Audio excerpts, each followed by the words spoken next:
Syndicate করছেন, আওয়ামী লীগকে হচ্ছে পথে, আপনারাও যাবেন সে পথে।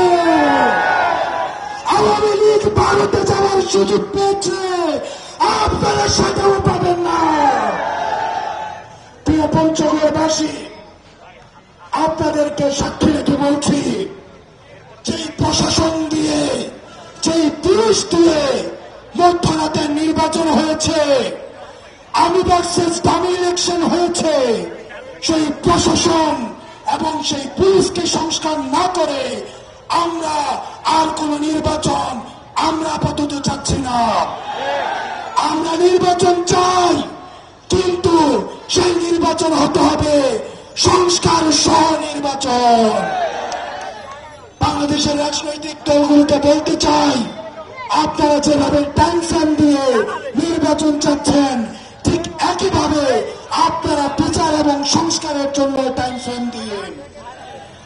আমরা আগামী যে নির্বাচনটি চাই, সেই নির্বাচনটি হতে হবে গণপরিষদের নির্বাচন। আমরা বলছি, গণপরিষদের নির্বাচনের শুধুমাত্র সংবিধান সংস্কারের ম্যান্ডেট রয়েছে। আমাদের সবার স্বীকৃতি প্রয়োজন। সেজন্য আগামী 3 আগস্ট আপনারা দেখবেন অনেক রাজনৈতিক দল আমাদের এই গণঅভ্যুত্থানের জুলাই সনদের বিপক্ষে অবস্থান নিয়েছে। তারা বলছে এই জুলাই সনদ নাকি আবেগের বিষয়।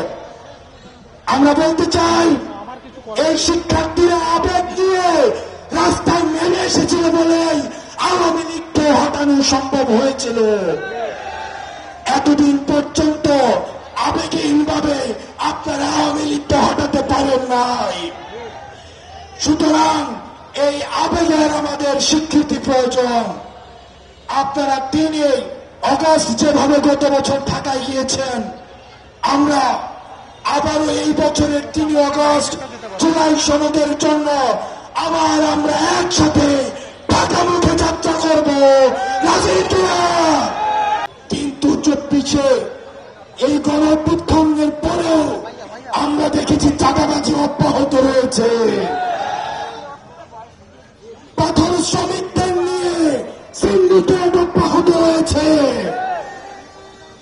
আমরা স্পষ্ট করে বলতে চাই, যারা এই চাঁদাবাজি করছেন, আমরা ভেবেছিলাম চা শ্রমিকদের নিয়ে আর কোন সিন্ডিকেট হবে না। আমরা ভেবেছিলাম ভারতীয় টমেটো আর বাংলাদেশে ঢুকবে না।